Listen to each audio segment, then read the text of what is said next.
Hey there, I'm going to give a quick introduction of my library called Alge. Definitely check out the README if you're interested for more. But for a very kind of initial quick glance, I'm going to record kind of a little walkthrough. So that's at my Jason Kurt GitHub space and Alge, ALGE. All right, let's see what this thing is. So I have a little scaffolding, I have a little project scaffolded here. I'm going to just add Alge, and I will get a little file here. And you can see it's a TypeScript project. So Alge is optimized for TypeScript usage, like type safe, as we'll see. You can use it in JavaScript, of course, but the sort of design process behind Alge is very much TypeScript centric. So I've got the demo file here, and I'm going to import the package. The sort of has a central namespace. You can just type Alge and it will auto import, etc. So here I'm going to create some data, and we'll call this a shape. And at this point, we have to define a variant, and I'll get into exactly what this is in a second. And now we can say we're done. Okay, and let's save this shape. Okay, so what have we just done? So what is Alge? It is a library for building algebraic data types. If you don't know what that is, the README has a little bit of an introduction to that, which then also has links to sort of deeper explanations and things on that topic, if you really want to go deep. But in a nutshell, algebraic data types are also referred to as discriminant union types in TypeScript. And they allow you to do something like this. Just quickly in TypeScript nomenclature, let's say you have a shape, and a shape could be a, say, type circle, or it could be type square, or type, rectangle. And then these could have different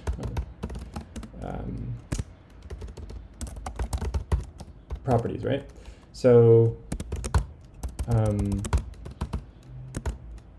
from there you could define data, and then you can discriminate against them because they have a common scalar field, which is the type field. And then if you type guard against that field, you'll narrow the type and can access properties from some.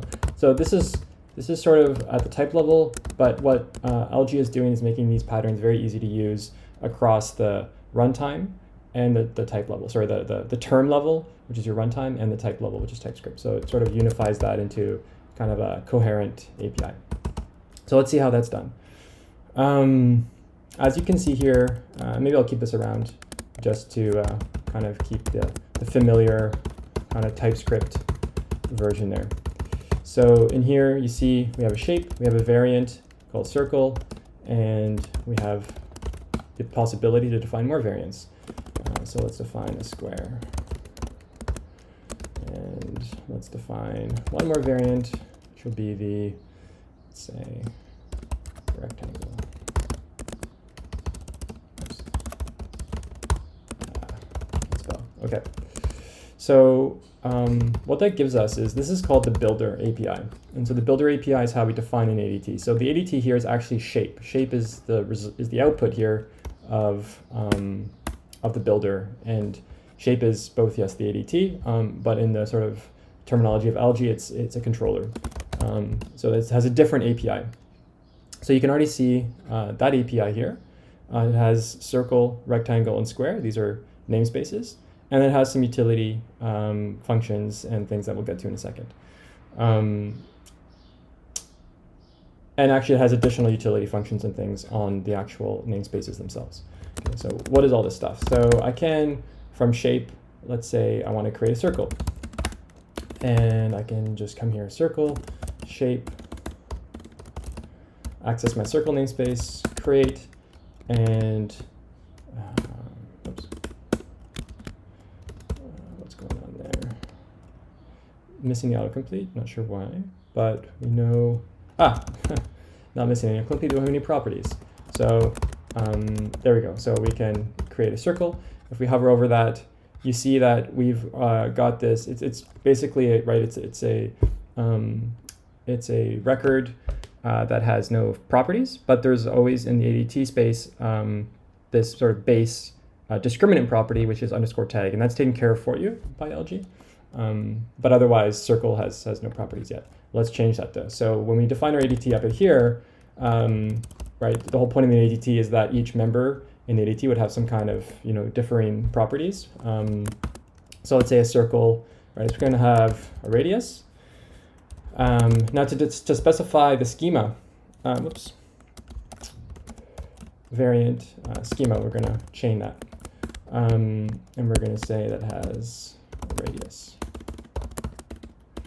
And so now we're specifying the schema for a circle. We're going to just forgot one dependency. I'll just put that in. We use Zod for to create the schemas, which allows us to do derivation of types in TypeScript. And a lot of magic or powerful kind of derivation inference stuff is thanks to the Zod library. So definitely check that out. But anyway, you have to use it if you're using Alge, so you will interact with that. So let's bring in, now we've installed Zod, so let's bring in that namespace. Z is how they export it. And we want the radius to be a number, and we want it to be, say, positive. So you can see the schema includes validation, thanks to Zod. So we've got sort of the deeper, it's not just saying, hey, this thing has to be a number, it's going to actually be checked properly that you didn't put a negative number in, so on. Okay, so first, notice something just happened. We just added the radius to the schema, and now we can see that the constructor is having a type error here because now it expects to have a radius, right? So if we open up the constructor, we see radius is here. Let's give it a radius of 10, sure. And if we hover over a circle now, you see that the inferred type from the output of the constructor, right, it has radius number in there. So constructor is an easy way to build up our types, and we don't have to deal with, see, so far we haven't defined anything in TypeScript. We've only been working in what could have been JavaScript, right? You could be using JavaScript and just having the VS Code ID give you all these types for free as well. Okay, let's do the other schemas while we're at it. So we'll add a schema for square, which will have a size. Let's add a schema for rectangle, which will have, say, width, and that can also be, and let's say height. And there we go. Okay. And notice I'm repeating this concept. There's sort of a concept here of a length. So I'm just going to actually extract that out, call it length, and define it once. And then I'm going to reuse it across my schemas here. Because length is a pretty common concept here across all the various shapes. Okay. So now I've got a circle. And if I look, so just to recap, right? This is the builder API, which outputs a controller API. The controller has basically everything you need to work with that particular ADT that you defined. And then using the constructors, you get back sort of this third level of just the data, right? So this is not like a class concept where there is logic and data co-located. This is still functional programming in the sense that the data and logic are decoupled. So all logic or things to work with a circle would live in the controller. And when you're dealing with circle data, it's just literally a regular kind of POJO plain JavaScript object. Great. OK, so let's look at that shape API again and see some things here. So underscore is sort of an internal that is needed for some of the rich TypeScript support we have. But by nature of how this is called, it's sort of an internal thing that you would never really use as a normal user. Creates the constructor that we just saw. We'll get to in a second. It's part of the codec along with to. So these are things to interact with the outside world to get your data into other representations. There's two flavors. You can see some JS doc for that. But in short, these are identity functions or type guards, as they call them in TypeScript. And they're very similar, except that the $ will take anything, and I'll show you that in practice. Okay, so type guards are useful when you have you need to narrow down some data. So let's sort of look at, first of all, define some things that we need to narrow, and then we'll look at how you might do it in sort of a manual vanilla way, or manual way, versus how Alge kind of just makes that a little bit nicer experience. So let's get 2 pieces of data here. We've got a circle. Let's make a square. And we'll give it a size, colon 5. And now this is, kind of a naive demo, but we can imagine something in our logic where we end up with a circle or a square, right? So some kind of variable. So we'll just create here a circle or square, and do math random greater than 0.5, and that can be circle or square. So if we just let's check our types for a second here. So you can see that circle or square, it can be either the circle or the square. Going back here, that's just the square. And then again, that was just a circle. So we've got these 1 record, 2 record, and the variable. Now, if we deal with circle or square in TypeScript, notice the only thing we have access to is the discriminant property, right? We don't have access to the properties that belong to square. We don't have the access to the properties that belong to circle, right? I mean, we have them at runtime, but what we want is the static experience to write our code in a type-safe way. And at this point in the code, it's dynamic. We don't statically know. So we need to do some logic to narrow this. So a common way to do that would be this is sort of assuming you were already working with the discriminant union pattern that TypeScript supports. You can see here we've got, okay, say so it's a circle. So then we'll just put this behind a condition. And now if we access circle or square, let's look. Now we've got access to the radius because TypeScript has narrowed down this type because it knows that inside of the if, circle or square will always be a circle. Okay, so just a nice little. This is fine. I do it all the time in many of my projects, but with Alge, we can kind of refactor this into a slightly nicer code. So we just a shape circle, and we're going to use the artIs function. Okay, we're going to put our circle or square, and again we're going to access circle square here and see what we get. And you see that it's correctly figured out that this is a circle. So this is just a type guard, pretty basic TypeScript stuff. But it's nice to have it. This case, it's, well, maybe just more readable and kind of hides. One nice thing is it kind of hides that underscore tag property, continues to kind of keep your abstraction level a bit cleaner. Because the tag is sort of an implementation detail used for the data tracking from the static point of view. And when you have to serialize in and out, that tag's kind of important. But in your business domain, that tag is kind of not relevant, right? That's just, you have to do it, but it's not part of the business domain. So it's nice to kind of keep it out of the code you have to write.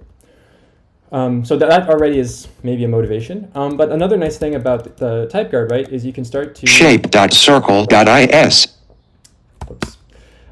You can it's a function rather than syntax, right? So what we had before was using the equality operator. The equality operator isn't a function we can pass around. So what I mean by that is imagine you had something like an array. Oops. Const, call this circle or squares plural.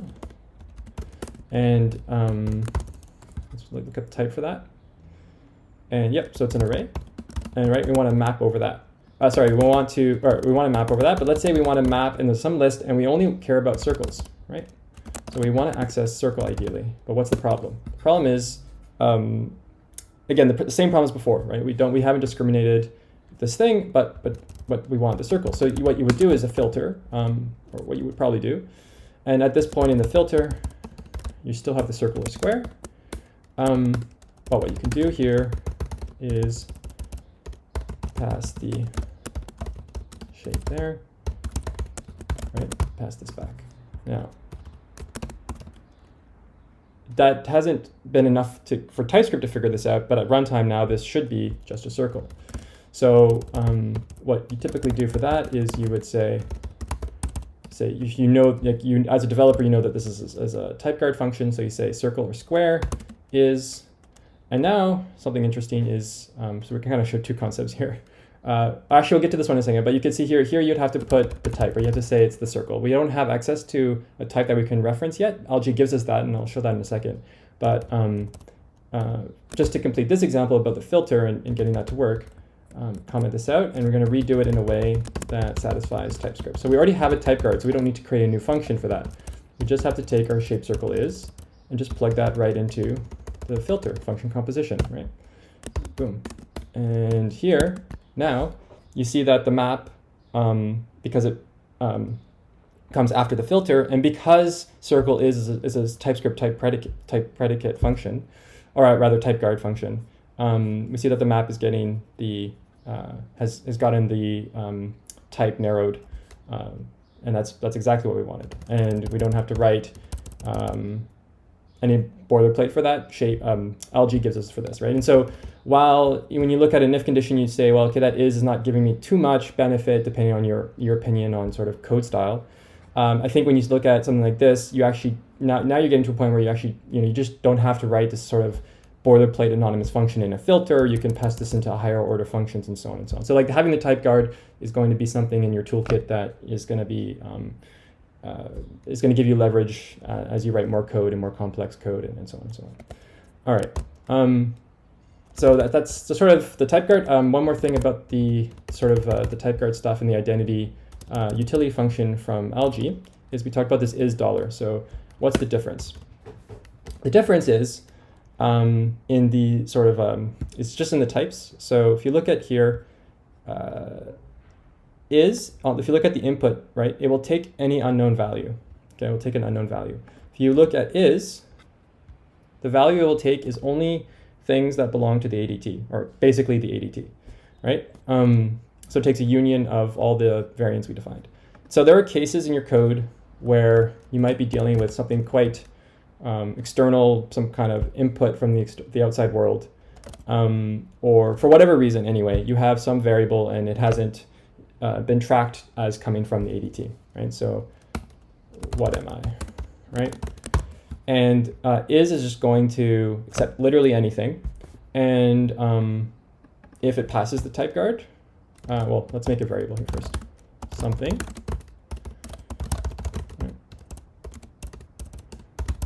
And this is a bit silly because we can clearly see this will never pass, but just bear with me, right? Just for the example, you can see now statically, because of the type guard, something here will be, oh, that's interesting. It infers to a string, and that I'm not sure if that's a bug on my part or it's also a poor example. So let's say we were dealing with something else.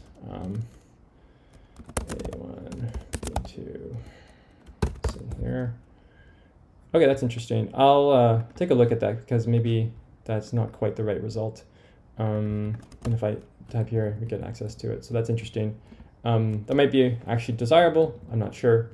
But anyway, it does anyway when it goes to the type guard, it is getting you the properties of the record. So that I'll think about that, see if there's usability issues there or not. Anyway, for the most part though, is what you're going to be using. And already you see here there's a type error, right? It means because the input here doesn't correspond to something from our ADT. So it's just stricter. And in most cases, you'll want to use the strict one if you can. I mean, basically, if you can, you always use it. And if you can't for some reason, and it's just, yeah, it makes sense to you that why you can't in that case, just use the is, gives you that more flexibility. Okay, so that's enough rambling about identities. Let's go back to this code where we were doing some manual stuff, right? So in this case, let me open this up a little bit more. Right, in this case, like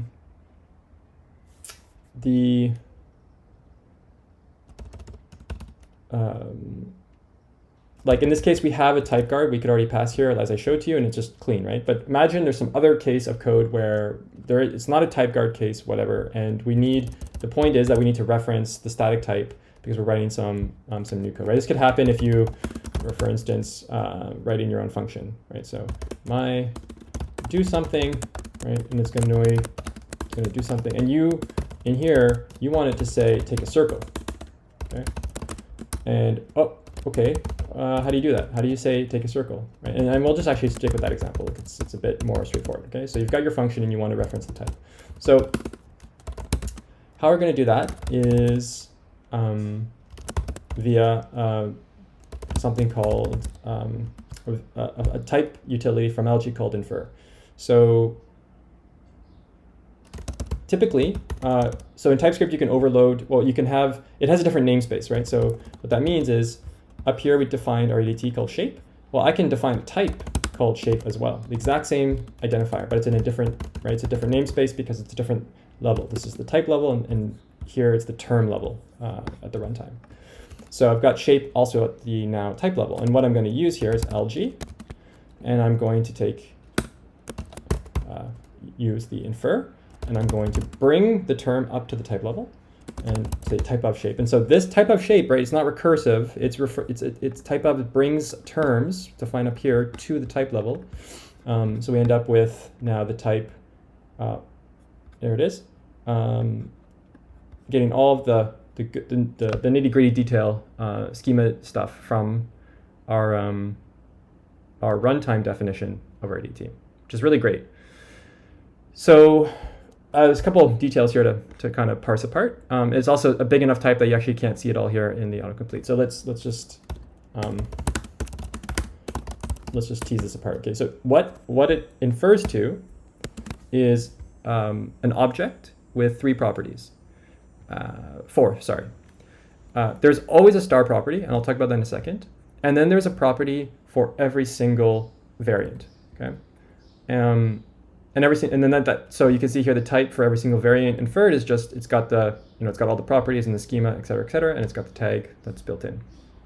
The star is a union of that, and that can be useful because in some cases you can say, I just want to work with my ADT. In other cases, you want to work, exactly what variant of the ADT you want to work with, and so you just want to access. So you've got kind of both here, and that star is sort of the special because that's sort of the union, it's sort of the catch-all of all the variants. This is not necessarily the nicest way to refer to types. It's a bit weird, right? It looks kind of like you're actually accessing an object, but Alge's using this pattern more actually as a namespace. But it doesn't look like a namespace. So that's a little bit unfortunate, and I'll show a pattern for working around that in a second. But let's just look at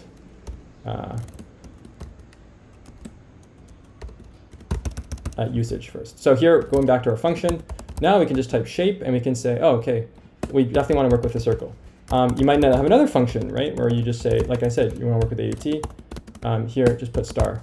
And when you come in, right, shape, now it only has access to tag, and so you can start to do some stuff like, hey, get shape. Okay, well, when this function runs and it gets a square, which you're going to put here, now shape is square is. Now I've got my size, and I'll work with that, right? And then actually you can, one thing that's sometimes nice people like to do is switches.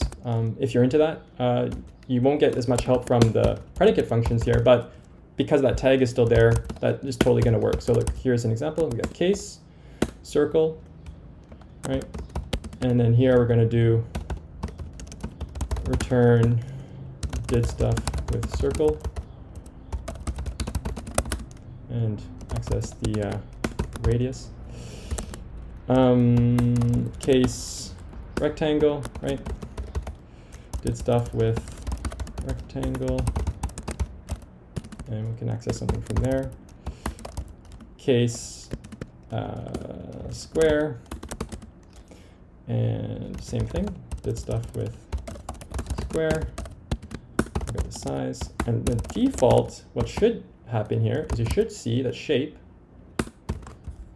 is type never, because TypeScript has figured out that we've gone through all the cases of this union, and we're at something that is not possible.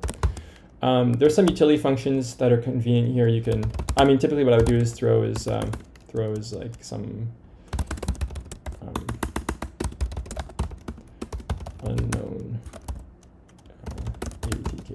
or whatever. And you can there's a lot of different patterns around this to make this simpler. Like I often define a cases handled function, right? And I'll just pass it to shape, and shape has to be type never. And at a runtime, if it turns out to actually have, if this default case actually turns out to happen, it will throw an error that says like, oh, value was not a case not handled for this shape of data, and it maybe logs out the data or something. Anyway, we can just put the throw there. So yeah, kind of this sort of access to the infer type. Again, in simple projects, you might not even get to a point where you need that, but it's very common in larger projects. There is again, there's a pattern to make access working with like references to the type next here. I won't go through the demoing that here, but I will shout out to the docs that already talk about it. So in static types namespaces, you can see in this example here, we do the infer, and then we access the union here, shape. Then we create a namespace, which is at the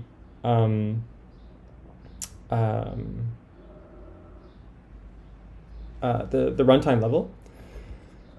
And we create the namespace shape, and we have circle, square, and then here, right, we can access the shape type. And so you might run to quickly.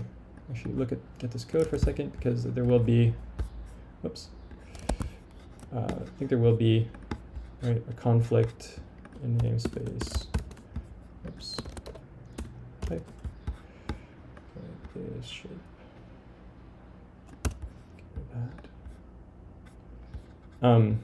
So one little gotcha there is if you've got the shape controller, you won't be able to have the shape namespace anymore because well, that actually works. Right, because shape only exports types. Cool. So there we go. Much nicer. Shape, and now we can just say, right, we control what we, right, what we, so we might want to, oh, actually, right, it's a type or namespace. So here now, shape is both a type and a namespace. So here, shape will refer to the union, right? So you say, oh, I just want shape, but if you want to access variants, then it's also a namespace that allows you to access the types that are defined in the namespace, which is pretty neat. I think it's a bit tricky to sort of implement, but I think from a usability point of view, it just works. It's very intuitive. So missing circle, square, and we'll get rectangle in there, and then we'll get, whoops, get rectangle. Maybe if there were macros in TypeScript, like I could just have a library, a feature that automates all of this boilerplate. But I think if you're for your own code, very local stuff, you might not do this. But if you're kind of building something that's going to be reused a lot or consumed either internally in a larger project or externally by you're some kind of library author, the effort, the one-time effort to create this namespace and have these nice references to the types and the inferred types, I think is worth it.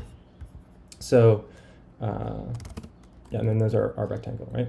So this is I think a nice little enhancement to the usability of referring to the static types, but you do need to have this little kind of dance with the type system and the language. But okay, so let's I think we can step away now from the static type stuff. We've shown the identity stuff, and then maybe there's just some shout outs to static properties that can be useful, maybe in some cases for logging, reflection, maybe some kind of error message, whatever. You've got access to the name of the ADT in the controller. You've got access to the raw Zod schema. Okay, so all this stuff gets you right into no like sugar or wrapped abstraction around this. Is just like the Zod schema itself. And actually you can do some kind of interesting stuff there. You can get access to shape. Is it? Oh no, it's not shape. Def. Shape. And look, you can get access statically to the schema that you've defined, and that again can can potentially be useful. Sometimes I've used odd schemas to be a source of truth to then like derive GraphQL schemas and, you know, form inputs and, you know, all sorts of stuff. So this sort of runtime reflection ability from the schema that, you know, Alge is not hiding that from you. Granted, you see the underscores here on the Zod API itself. You won't necessarily get help from Alge about how to navigate this. You need to kind of learn maybe a bit of Zod yourself. And anyway, most of the time, right, you don't need to go access this kind of reflective metadata about your schema. But it's kind of nice to know that it's there. So just know that. Again, these are the namespaces. So collisions are avoided because Alge will never add methods that have capitals on the first letter. So that's for you as the author of your ADT. You create, I think right now it's not enforced, but I'll probably enforce it that you need to capitalize your names so that whatever API Alge continues to grow with will never collide with the names of your variants. And so the from and to, we'll get to that in a second because it also exists here on the specific variants. You see from and you see to, right? You also have the same metadata that I mentioned before, name and schema, but they're already refined to just that variant. So it's sort of, just giving you access to those lower level parts. But let's talk about to and from. So from is a codec, or it's a namespace for codecs. You can add your own codecs. Here it's built in to always have JSON. So you can JSON or throw, right? So here you could say bad, and this is going to throw an error. Well, as you can see at runtime, but statically we don't know that yet. And here we have circle. Okay, let's say circle from the outside world. Let's say we're dealing with an API or something. We have some input from standard in, whatever, or a file. So we just take in that JSON and we get back our type here. And not much to say. It's JSON, and you're probably familiar with that. If you want a version that's not throwing, we have just from JSON. And here you can see now, if anything fails, the parsing fails, or the shape of data you get, like, you know, just doesn't match the schema. Unknown thing. You can see that anyway. That would lead to the null case. Probably make this richer in the future. Maybe an either type. There's a really cool library called big library called effect TS. Maybe we could have this return either types from that library, or optionally have that feature, right? So if you're not forced to use effect. But anyway, this is like really kind of like the 101 bare bones at this point. But we could see a lot of API evolution sort of coming around on this stuff. And so that's how you get from JSON intuitively. Then you have the to, and so that would conversely, rather than taking some object, or rather some string. What was that? Yeah, so from JSON, this, oh yeah, of course that's, JSON has to be a string, right? So this would actually be whatever. Yeah, anyway, you get the idea, it has to be a string. So on the to side, right, you also have a codec for to. There's no concept of like throwing, it sort of always will work. So you just, yeah, you have to JSON, there's no like to JSON or throw. And in there you need to pass in a circle, right? Or well, it could, yeah, in this case it has to be a circle because, so let's say we try to pass in the square, that's not gonna work. So encoders that are like this level of specificity on a type is kind of, right, not gonna be that useful probably. So what happens is, if you have a codec defined for every variant, the codec becomes available at the level of the ADT. So remember, the level of the ADT is shape, and then circle is a variant. So what that means is, and so JSON's built in and it's available on all variants, always by default. So what that means is, I want to send one of my variants, I want to encode it to JSON. Well, I don't need to think about which variant encoder I need to use. I'm just going to use the shape to, right? So shape to JSON. And now I can put a square, I can put a circle, right? Anything from the ADT will be accepted here. And you can see that in the type, it's straightforward.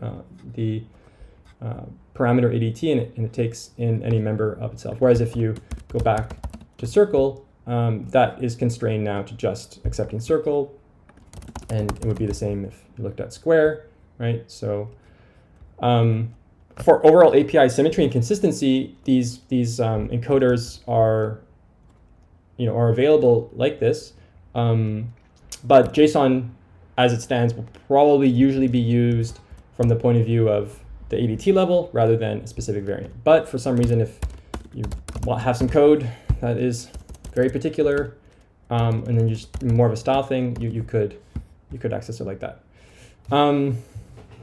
Where this starts to be more practical, though, is if your variants diverge in their codecs, which that itself also might not be super common, but it is supported anyway. So you can have a codec, and you can just call this, say, string, and then you're gonna have to define a from and to. So I'm just gonna do kind of a pretty dumb, excuse me, a pretty dumb and actually lossy codec here. So in the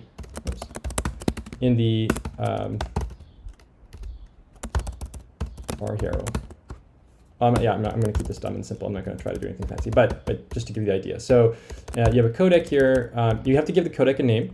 So this could be like, let's say expression, something. Yeah.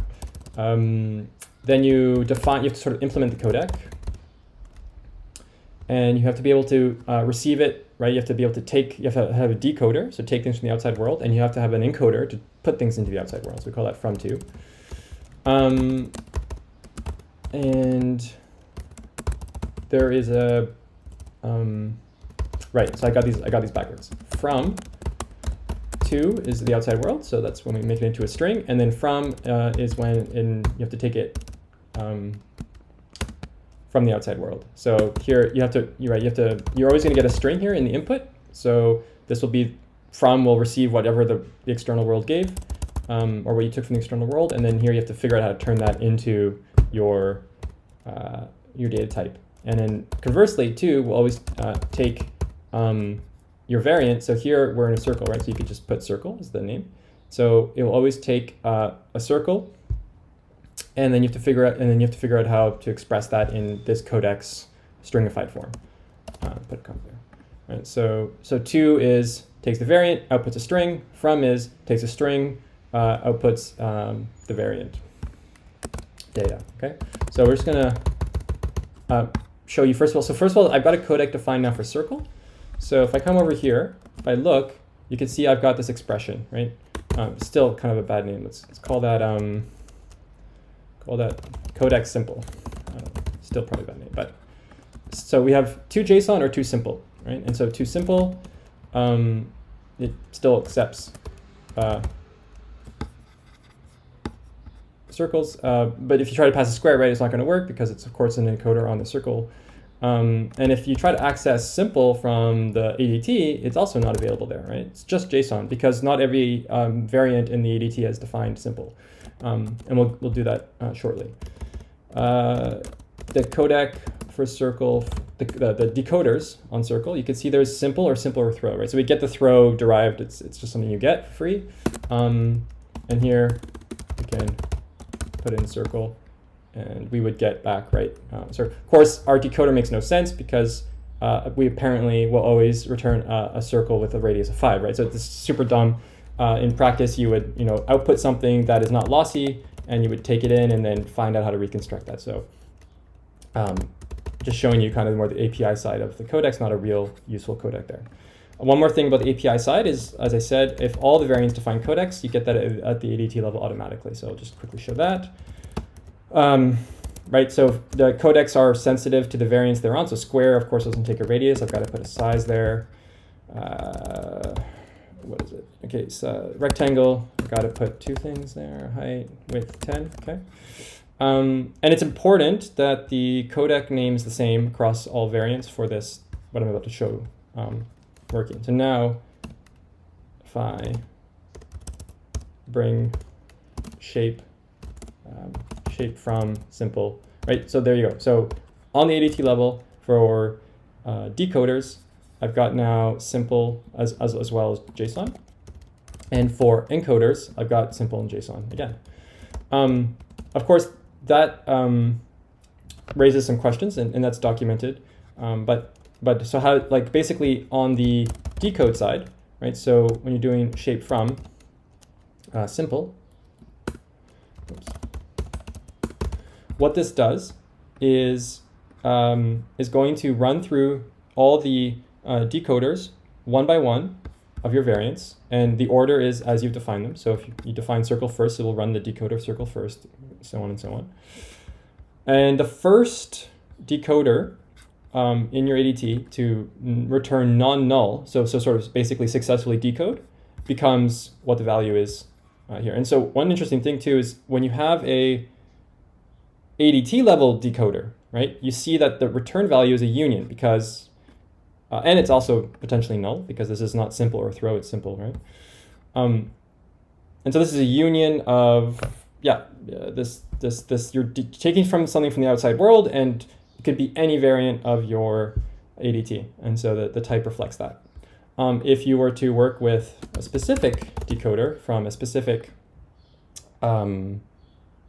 variant, then you'll see that the type, right, it's either going to fail, again, the null case, or if it succeeds, it's got to be a circle. So that difference in static typing might influence why you choose to use the ADT level decoder versus the variant level decoder. So that's the decoder side. Now on the to side, when you're at the ADT level, so encode a circle, so shape to simple. What this is doing is it's going to look at so this is right. So it's taking the variant data and going to output a string, right? So it's not some kind, it's deterministic. It's no worries there, because basically we're going to be able to get the data, look at the tag of the data. So in this case, circle, right? It has tag circle. And then, so what Alge just does internally is says, okay, I'm going, it basically just dispatches it for you, right? So rather than you having to write if it's a circle, then run the circle encoder, and if it's a square, run the square encoder, it just does that for you. So it's just kind of saving you, 5-10 lines of code, whatever, how many variants you have, just dispatching it to the correct encoder. There is a detail there if you have a decoder rather, going back to the decoder side.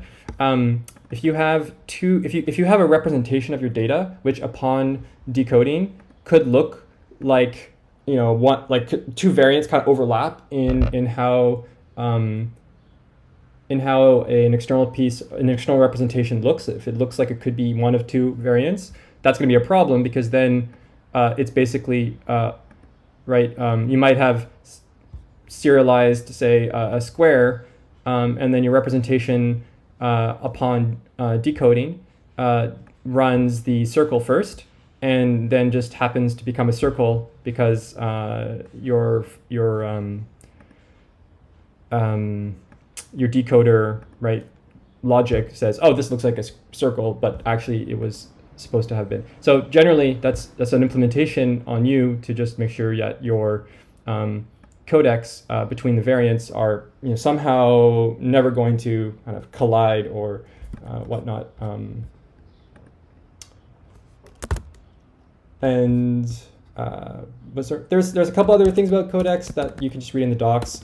When you're encoding, you have access to should have access to.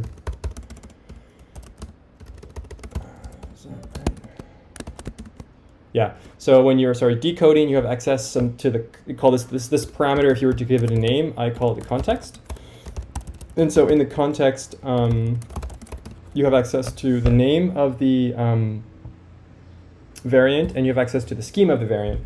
That can sometimes be helpful for real world cases, but it's a second parameter because it's not necessarily always needed. So you always have to work, of course, with those initial inputs. But all right, so Alge is pretty simple right now. I've mostly toured the features. There's some undocumented things we still need to add to the README, like there's this thing called extend, which allows you to, in the controller, put in just arbitrary API surface area, so that when you get to the controller, say square, you would be able to just have some new methods and new field and potentially static properties as well. You can just have that there, which can be kind of a convenient way, but that's really it's not essential. You could just always have that as this like separate. It's basically just an encapsulation or namespacing kind of way to keep things a bit tidier. But yeah, that is there, and that's sort of undocumented, and we'll probably make that official soon. Also not shown yet, but there is in this video, but it's documented, is the Alge datum. These names also will probably change, like data might become union and data might become record. Anyways, an issue open about that. That's kind of a top priority to sort out some of the terminology. But a datum, right? So when we had data and then we did shape and then we did variant, right? So let's say, what if you don't want an ADT, but you kind of want some of the benefits we've shown, but just for like a single piece of data? So that's where datum becomes useful. You can say, I just want a circle, and I'm just going to call this circle2, right? And it's a controller, just like it was last time. Called done, and let's give it again a schema, and we'll give it a radius and give that a length. Okay, so what's the difference between datum and data? Well, basically, circle2 is the API that you otherwise would have gotten from shape circle. Okay, so this API of a particular variant, you can just now work as the API for this one record. You don't need a full-blown ADT, whatever. It's still going to have the tag property, but that's innocuous, I guess. And one other kind of thing you can do is you can kind of work with these datums. They're not really datums because they're still they're still like records with multiple, so they're more data. So anyway, that's why the terminology is a bit of a mess here. But what you can do with the datums is circle2. Let's say we make a square2. Right, I'll just make this a square and size. Okay. And now let's remake the shape, but now we're doing it from a more incrementally and composed. So here we could say data, right? And we're gonna call it shape2 variant.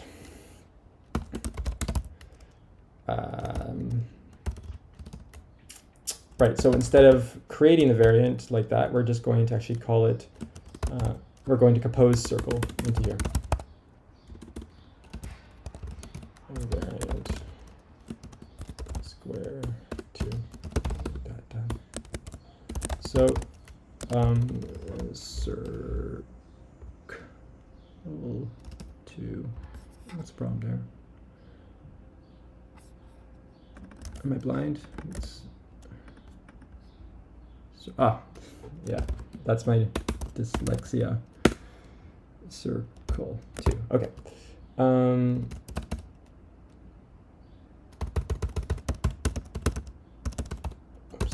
Shape 2, and then we've got the same things as before, right? I guess we should call these 2, circle 2, and so what I guess the main takeaway there is you aren't forced to kind of use that chaining API to do everything in one shot. You can work with individual records or datums, right? You can work with these individual defined records, and then you can combine those records into an ADT. That can be useful because sometimes you might have cases where there are is usage of an ADT, but there's actually also usage of the record in isolation.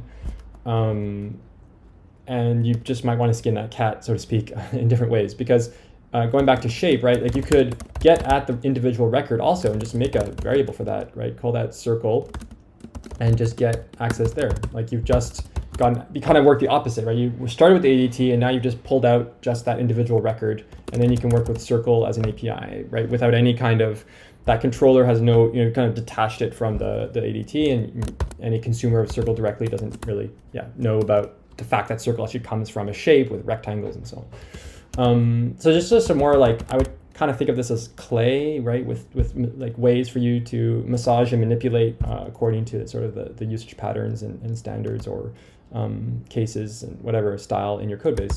And I kind of my API philosophy anyway is just to try to on the one hand have kind of obvious ways to do things. That's a Pythonic thing that I do appreciate, but at the same time the sort of the expressiveness of Ruby. So there's sort of a middle ground there that I try to find. Yeah, all right, this is already way too long. I'm a big rambler, have not had much experience creating these kinds of videos. But hopefully this was useful, and anyway, the README will continue to change in the feature set, so it's probably outdated in 6 months or something. But anyway, for those of you that prefer the verbal video, there you go. Let me know on Twitter or GitHub issues or whatever how you use this, or if you have feature requests or find bugs. Be happy to chat more about it. Thanks.